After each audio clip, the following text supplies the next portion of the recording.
Je vous fais cette vidéo parce que je pense que là on a dépassé le summum du foutage de gueule, hein. Ça fait plusieurs jours que je vois des commentaires, des gens qui viennent me contacter sur le Mercosur. Ah mais c'est pas un si mauvais traité que ça, etc. Mais bon, ça fait 25 ans qu'il est discuté, ça fait 25 ans que les gens disent qu'il faut pas le faire. Et bien on se base sur des normes qui étaient faites à l'époque et qui sont pas bonnes.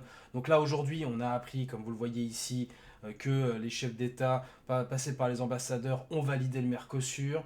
Donc le truc est plié en fait, hein. C'est-à-dire que on a un traité qui va mettre à mal les agriculteurs. Le montant de la PAC et les aides qui leur sont données va baisser. On a quelques pays qui sont allés gratter dans les jupes de Ursula von der Leyen, comme l'Italie, Giorgia Meloni. Alors il y en a qui disent ouais c'est super, elle protège son pays, les Italiens, mais à un moment donné, il faut penser à nous, hein. Je sais pas, vous avez oublié peut-être, je vois des espèces de nationalistes identitaires qui sont en train de nous vendre un truc européen alors qu'ils n'ont aucune connaissance économique et qui comprennent pas que tout va se péter la gueule en fait avec des carences économiques comme ça en fait. Ils comprennent pas que ça fonctionne pas dans ce sens-là. C'est-à-dire que demain, ou alors peut-être qu'ils sont égoïstes, et il n'y a pas que, c'est que les gens se disent ah bah super, va y avoir des bagnoles allemandes qui vont être envoyées, de l'autre côté on va avoir de la malbouffe qui va arriver en France, ça va nous coûter moins cher, donc super, on va avoir un mini avantage pour le pouvoir d'achat. Non, ça ce sont des conneries en fait. Donc on a bien Ursula von der Leyen probablement qui va aller signer la finalité de l'accord du Mercosur.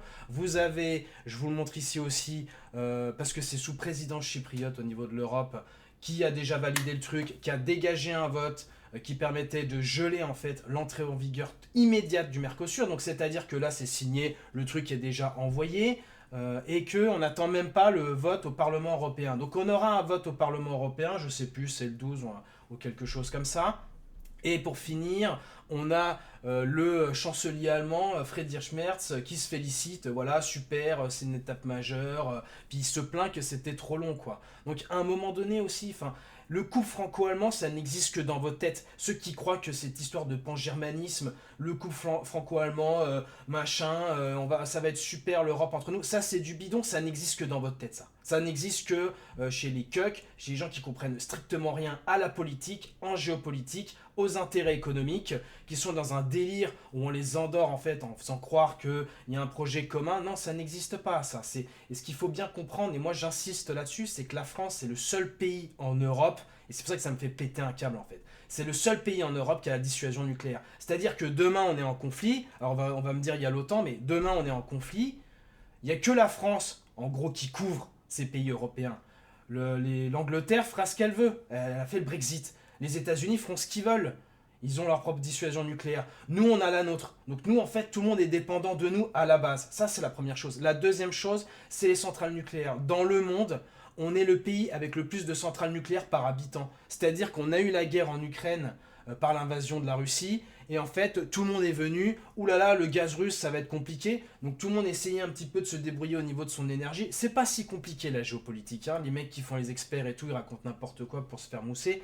Et au final, qu'est-ce qui s'est passé? Tout le monde s'est branché sur l'électricité française. Voilà. Il y avait même à l'époque, tout le monde a oublié ça, qu'ils voulaient faire des lois, enlever des aides pour la France parce qu'ils considéraient que le nucléaire c'était pas vert. Et miraculeusement, avec la guerre en Ukraine, c'est redevenu une énergie propre et en gros on a pu souffler par rapport à ça, sinon ils allaient encore nous tuer le nucléaire. Donc à un moment donné, moi je pète un câble et je vous le dis, ça c'est inacceptable qu'on est dans un pays normalement avec des leviers qui permettent de faire respecter nos intérêts. Personne ne le fait. Il y a aucun parti politique. Vous avez tous les partis qui mangent dans la gamelle de l'Union européenne, qui ne disent strictement rien, qui continuent de s'engraisser sur le dos du contribuable, de vivre sur le malheur des Français parce qu'ils savent très bien que ça va mal pour nous. Et au final, ils font semblant de s'opposer. À la fin, ils disent on peut rien faire. Bien sûr que si. On peut couper la contribution européenne.